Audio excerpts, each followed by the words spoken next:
You want to do what? My father's voice echoed through our pristine suburban kitchen, making the designer light fixtures tremble. His face, already red from his third scotch of the evening, darkened to an alarming shade of purple. I want to start a software company, I repeated, trying to keep my voice steady. I've already developed a prototype. It's a platform that helps small businesses. Absolutely not. He slammed his glass down. We didn't pay for your Stanford degree so you could waste your life on some pipe dream. You're joining the family business. End of discussion. I looked at my mother, hoping for support. She sat perfectly still at our marble island, maintaining her usual careful distance from conflict. The diamond tennis bracelet I'd given her for Christmas, bought with my savings from secret freelance coding jobs, glinted on her wrist. Mom, I tried. You've seen how many small businesses are struggling with digital transformation. My platform could really help. Daniel. She sighed, examining her manicure. Your father's right. This tech obsession of yours, it's not practical. Norton Industries needs you. The company's been in the family for 3 generations. What they really meant was that Norton Industries, our family's industrial supply business, was failing. They needed my programming skills to modernize their outdated systems, to help them compete in a rapidly digitizing market. But I had bigger dreams. I'm not asking for money. I said, I have savings. I just need some time, Time. My father barked out a laugh. You want time to play with computers while real businesses are at stake. While your sister is already making partner at her law firm. Ah yes, my perfect older sister Sophia. Harvard Law, youngest partner in her firm's history, married to a surgeon. The standard against which all my failures were measured. This isn't playing, I insisted. I've already got interest from potential clients. Small businesses need affordable software solutions, and the big tech companies aren't serving them. My platform cooled. The glass shattered against the wall inches from my head. Enough! My father roared, whiskey dripping down the expensive wallpaper. You have a choice. Join Norton Industries on Monday or get out. See how long you last without our support. My mother flinched at the noise, but said nothing. She never did. I looked at them both, my father trembling with rage, my mother avoiding my eyes, and made the decision that would change everything. I choose out. What? I'm leaving. I stood up, surprisingly calm. Good luck modernizing Norton Industries without me. You ungrateful. My father started toward me, but I was already heading upstairs. I had known this moment might come. My backpack was already packed with essentials, laptop, portable hard drive, 2 changes of clothes. My important documents were safely stored in a safety deposit box. Most of my savings were in an account my parents couldn't access. You have 1 hour. My father shouted up the stairs. Then I want you out of this house. I grabbed my emergency bag, my favorite hoodie, and took one last look at my childhood bedroom. The walls still displayed my coding competition medals, science fair awards, the framed article about the app I developed in high school that had caught Stanford's attention. My phone buzzed. A text from my best friend Marcus. Operation Escape still on. Happening now, I typed back. Plan B initiated. Marcus and I had gamed out this scenario months ago, when I first decided to pursue my startup dreams. He had a small apartment above his family's restaurant where I could crash until I got on my feet. As I headed for the door, my mother finally spoke. Daniel, please. Be reasonable. Your father only wants what's best. No, I cut her off. He wants what's best for Norton Industries. There's a difference. I walked out without looking back. The first night in my car was surreal. I'd parked on a quiet street 2 blocks from my parents' house, close enough to maintain a strong connection to their high-speed Wi-Fi network, which I'd installed and secured myself, far enough that they wouldn't spot me. My laptop glowed in the darkness as I continued coding, the familiar rhythm of keystrokes drowning out the voice in my head that whispered I was making a huge mistake. "You sure about this?" Marcus asked when he brought me dinner. His mother's incredible pad thai. My couch is still available. I shook my head, showing him my workspace. Laptop, mobile hotspot for backup internet, power bank for emergencies. I need to stay mobile for now. Can't risk them finding me and trying to force me back. He peered at my screen. "What exactly are you building?" I pulled up my prototype's interface. I call it Smart Start. It's an all-in-one digital platform for small businesses. Point of sale, inventory management, customer relationships, online presence. Everything they need to compete in today's market, but simplified and affordable. Like what your dad's company needs? Similar, but designed for smaller businesses that can't afford enterprise solutions. I thought of all the local shops I'd seen struggle and fail because they couldn't keep up with digital transformation. There's a huge market being ignored by big tech. Marcus nodded slowly. His family's restaurant still used paper order tickets and a cash register from the 1990s. How long until it's ready? Basic version?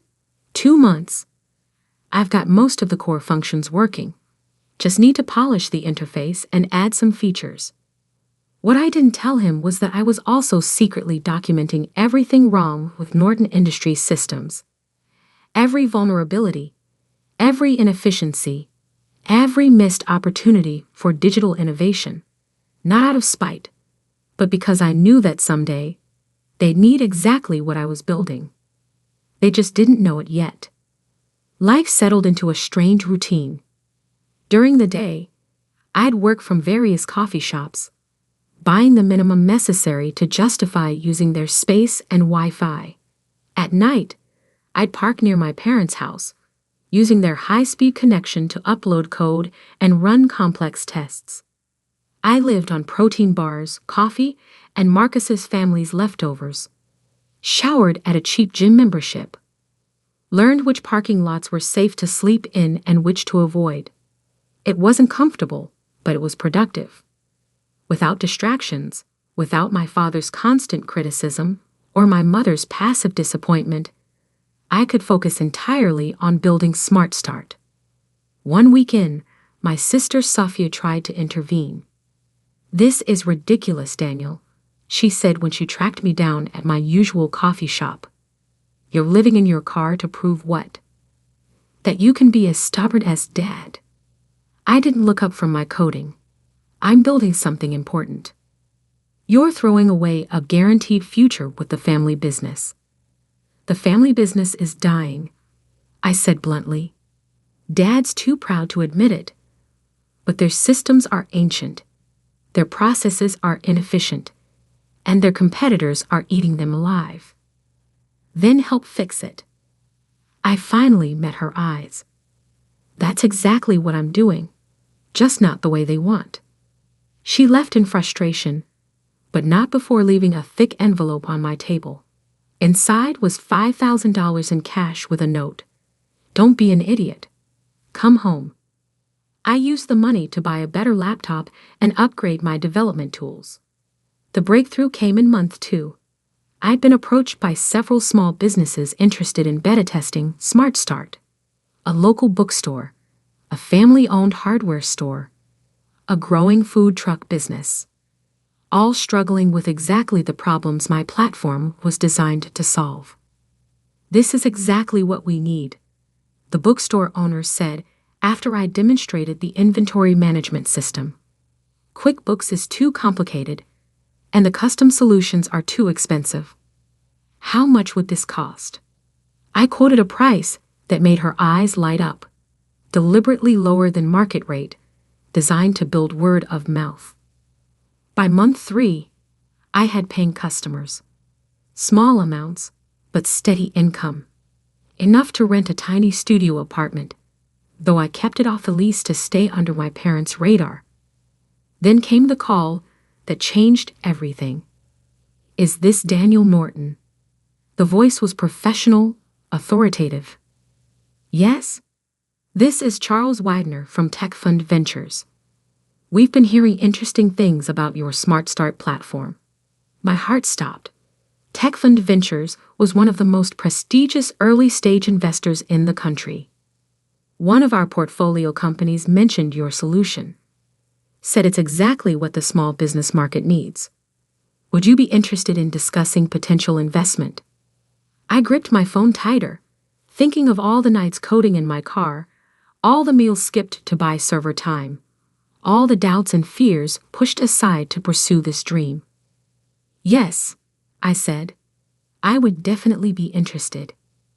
What I didn't know then was that this conversation would set in motion a chain of events that would not only validate my vision, but also bring me face to face with my family's business failures in a way none of us could have predicted.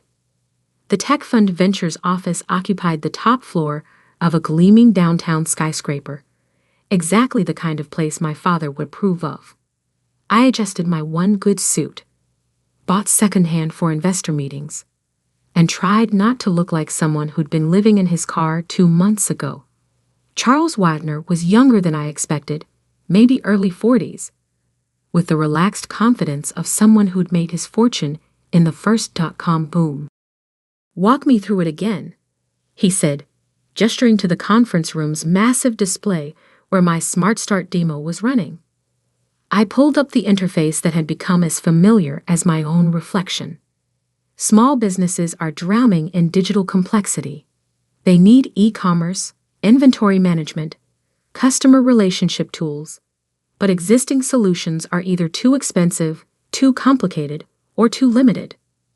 I demonstrated how a small business owner could set up their entire digital presence in under an hour. Point of sale, inventory tracking, customer communications, even basic analytics, all integrated, all simple enough for anyone to use. "And this scales?" Charles asked. "Completely. The architecture is cloud-based, modular. We can add features as businesses grow, integrate with other platforms, but the core stays simple." He nodded slowly. "And your current users?" 28 paying customers, all from word of mouth. 0 churn rate. Average user engagement is 4 hours daily. "That's impressive." He pulled up another screen. My company's incorporation documents. Innovative Solutions LLC. Registered 6 months ago. "Yes, all self-funded so far." He studied me carefully. "You're Jonathan Norton's son." My heart skipped. "You know my father?"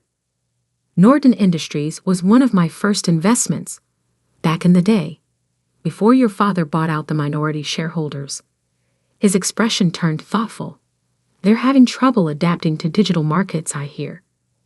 I kept my face neutral. "I wouldn't know. I'm not involved with Norton Industries." "Interesting." He tapped his tablet, and a new document appeared on the screen. "We'd like to offer you seed funding. $2 million for a 20% stake." I tried not to show how my hands were shaking. $2 million. More money than I'd ever imagined having access to. "There's one condition," Charles continued. "We want you to expand your focus. Small businesses are good, but mid-sized enterprises need these solutions too. Companies like, say, Norton Industries." And there it was. The trap I'd been both expecting and dreading. "You want me to target my family's business." He smiled slightly. "I want you to target a market segment that desperately needs modernization. The fact that your father's company might benefit is incidental." I thought about all the nights I'd spent parked outside my parents' house, using their Wi-Fi to build something they'd dismissed. About my father's rage and my mother's silence. About the small businesses already thriving with Smart Start. I'll need full control of the company's direction, I said. No interference with the core mission. Of course. He slid a folder across the table. Have your lawyers review it. But Daniel, don't wait too long. This market won't stay open forever. I signed the deal 3 days later, after my sister Safia, still a better lawyer than she knew, reviewed every clause. You're really doing this, she said, handing back the marked-up documents. Going directly against Dad's business. I'm building something that could save his business, I corrected, if he's willing to see it. She shook her head. You know he won't. Not coming from you. She was right, of course, but I had a plan for that too. The next 6 months were a blur of scaling up. I rented real office space, a converted warehouse that would have given my mother a heart attack. Hired developers, designers, sales staff. Marcus came on as head of customer success, his experience with small business owners proving invaluable. Smart Start grew faster than even Charles had predicted. Word spread through business communities about the platform that actually delivered on its promises. Our user base exploded from dozens to hundreds, then thousands. Then came the article that changed everything. Digital David versus Goliath. How Smart Start is disrupting enterprise software. The tech press had finally noticed us. The article praised our innovation, our focus on user experience, our ability to help small businesses compete with larger corporations. It also mentioned, almost as an aside, that I was the estranged son of Jonathan Norton. My phone rang minutes after the article went live. Sophia. Dad's furious, she said without preamble. He's calling an emergency board meeting. Why? Smart Start isn't competing with Norton Industries. No, but 3 of their biggest customers just announced they're switching to your platform. I sat back, stunned. We'd been so focused on small businesses, I hadn't noticed the mid-sized companies starting to adopt Smart Start. There's more, Safia continued. Their latest quarterly numbers. They're bad, Daniel. Really bad. The board is talking about forcing Dad out if he doesn't modernize their systems. I pulled up Norton Industries' public financial reports. The numbers were worse than I'd imagined. Their stock had dropped 40% in 6 months. Customer churn was accelerating. Their ancient software systems were literally driving them toward bankruptcy. They need help, I said quietly. They need you, she corrected. But you know Dad will never admit it. I thought about Charles Wagner's words about targeting mid-sized enterprises. About all the features we'd built into Smart Start that could save companies exactly like Norton Industries. Maybe, I said slowly, they don't need to know it's me. That night, I called an emergency meeting of my own team. We're launching Enterprise Solutions, I announced, pulling up the prototype I'd been quietly developing. A new division focused on larger businesses, built on the Smart Start framework, but with additional features for complex operations.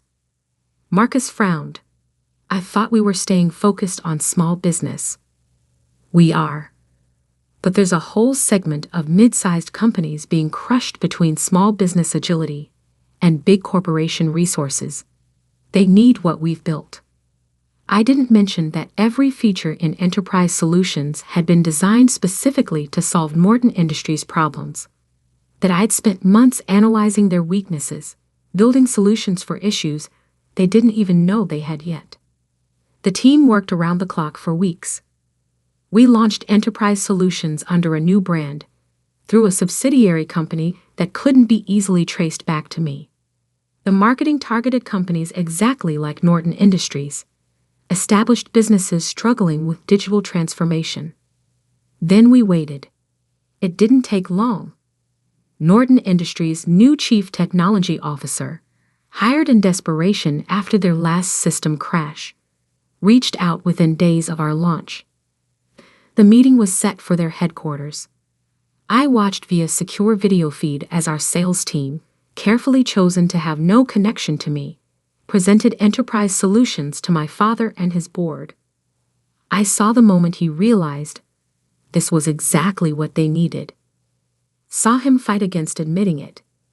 Saw the board members' eager questions about implementation and pricing. The investment would be significant, our sales lead explained, but the potential return. We'll need to see other options, my father interrupted. Jonathan, an older board member, leaned forward. We've seen 12 presentations in 2 months. This is the only solution that actually addresses our specific needs. And their track record. Impressive results with similar companies.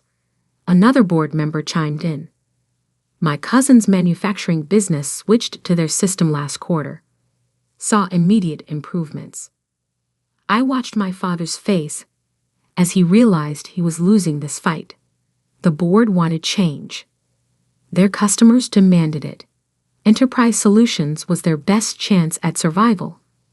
Fine, he growled. Start the procurement process. I closed the video feed, feeling strangely hollow. I'd done it. Created exactly what Norton Industries needed. Proved my vision was right. So why didn't it feel like victory? The answer came 3 days later when Sophia called again. Dad's drinking, she said without preamble. Really drinking. Mom's talking about separation. My stomach clenched. Because of Enterprise Solutions? Because he knows he failed. The company's falling apart, and he had to go begging to outsiders for help. She paused. He keeps saying he should have listened to you. I stared out my office window at the city skyline, thinking of all the choices that had led us here. My father's stubbornness, my own pride, the walls of silence we'd built between us. What if? I said slowly. There was a way to save both the company and his pride. How? I have an idea, but I'll need your help. The Norton Industries board meeting was scheduled for 9 a.m. on a Thursday. I sat in my car outside their headquarters, the same spot where I'd once parked to use their Wi-Fi, watching familiar faces file into the building. My father arrived last, looking older than I remembered. His normally immaculate suit was slightly rumpled, his walk less confident than the stride I'd grown up admiring. Everything ready? I asked into my phone. All set, Sophia confirmed. The board members are prepped. Charles Wagner just arrived. And Mom, in position, though she's still not sure about this. I adjusted my tie, designer now, but still not the brand my father would choose. It has to be today. The Enterprise Solutions contract needs board approval by end of week. Good luck, Sophia said softly. Try not to enjoy this too much. I smiled despite my nerves. She knew me too well. The security guard did a double take as I walked in. Last time I'd been here, I'd been escorted out after another fight about joining the family business. Now I was back on my own terms. The boardroom fell silent as I entered. My father's face went from surprised to angry to confused in rapid succession.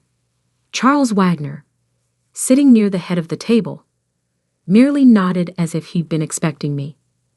What are you doing here? My father demanded. I'm here to discuss the Enterprise Solutions contract, I said calmly, placing my laptop on the table. This is a closed board meeting. Security. Actually, Charles interrupted smoothly. Mr. Norton is here at my request. As the majority investor in Enterprise Solutions, I believe his input is crucial to this discussion. My father's face went pale. You? What? I connected my laptop to the display screen, pulling up a familiar interface, but not Enterprise Solutions. Instead, I showed them the original Smart Start dashboard, complete with my earliest notes and sketches. I started building this the day you kicked me out, I explained. Using your Wi-Fi, actually, since I was living in my car at the time. The board members shifted uncomfortably. My mother, sitting quietly in her usual corner seat, finally looked directly at me. Smart Start grew faster than anyone expected. I continued. Small businesses loved it because it solved real problems simply and affordably. But I knew larger companies needed similar solutions. I switched to the Enterprise Solutions interface. Every feature in this system was designed specifically to address Norton Industries' challenges. The inventory management, the customer tracking, the integration capabilities, all built based on intimate knowledge of what this company needs. "You've been spying on us?" My father's voice shook with rage. "No, I've been trying to save your company. The same company you wanted me to join, but only on your terms." Charles Wagner cleared his throat. "The board has reviewed Mr. Morton's proposal. Enterprise Solutions isn't just a software platform, it's a potential merger opportunity." My father's head snapped up. "Merger?" I pulled up new slides, the detailed merger proposal I'd spent weeks preparing. Smart Start Technology would acquire a controlling interest in Norton Industries, I explained. But the Norton name stays. The legacy business continues, enhanced by modern technology. And the current CEO transitions to Chairman Emeritus, focusing on strategic partnerships rather than day-to-day operations. The room was absolutely silent. "You want to buy my company?" My father whispered. "I want to save it," I corrected. "Transform it into something that honors its history while embracing the future. But it has to happen now, before the market completely passes you by." My mother spoke for the first time. "Jonathan, listen to him." He turned to her, startled.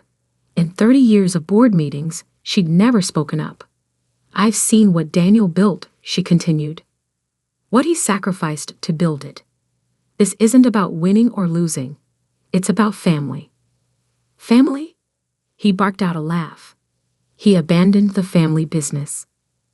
"No," I said quietly. "I found a different way to support it.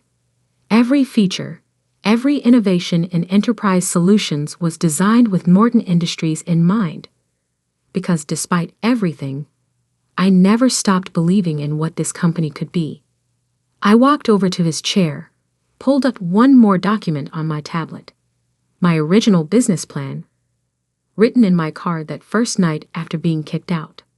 The title read, "Project Phoenix, Modernizing Norton Industries Through Independent Innovation." He stared at the document, recognition dawning. "This was your plan all along."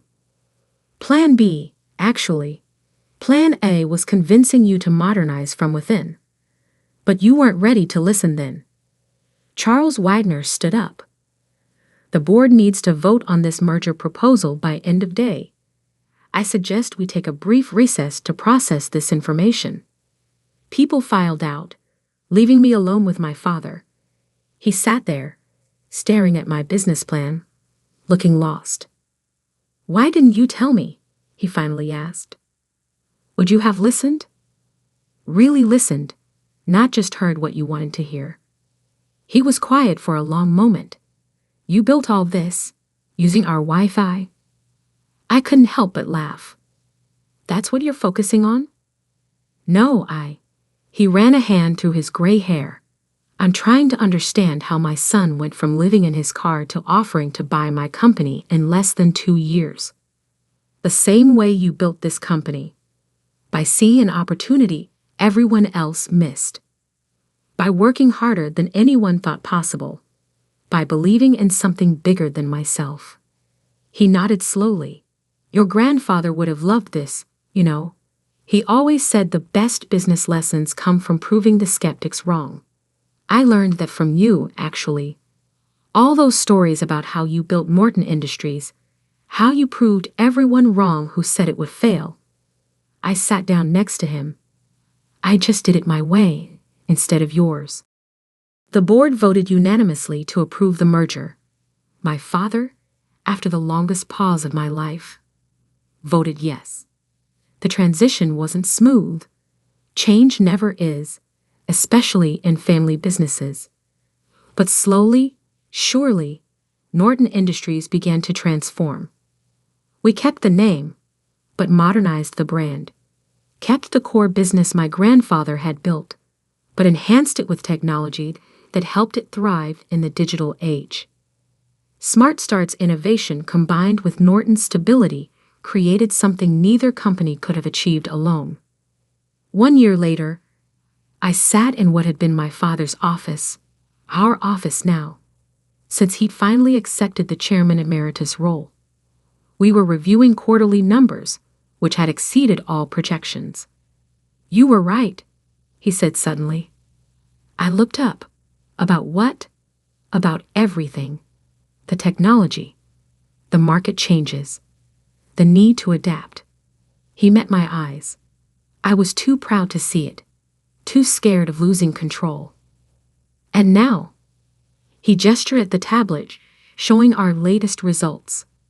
"Now I'm proud of what you built, what we're building together." My phone buzzed. A message from Marcus about a potential new acquisition target.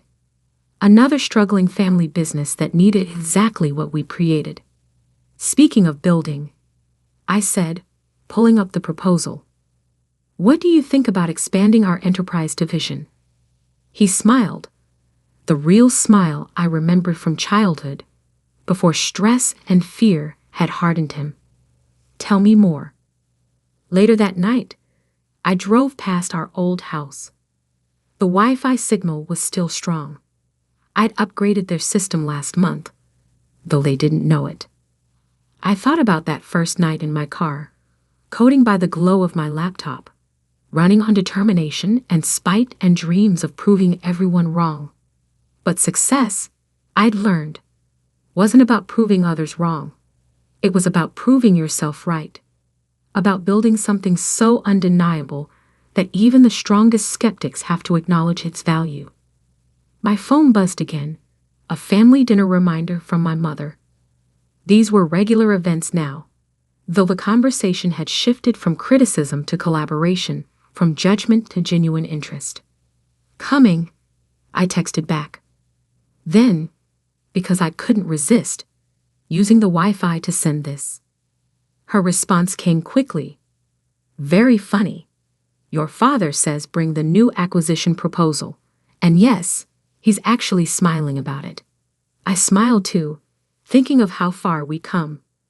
From rejection to reunion, from competition to collaboration, from using their Wi-Fi in secret to helping them embrace the digital future. Sometimes the best revenge isn't proving someone wrong. It's helping them become right in a whole new way.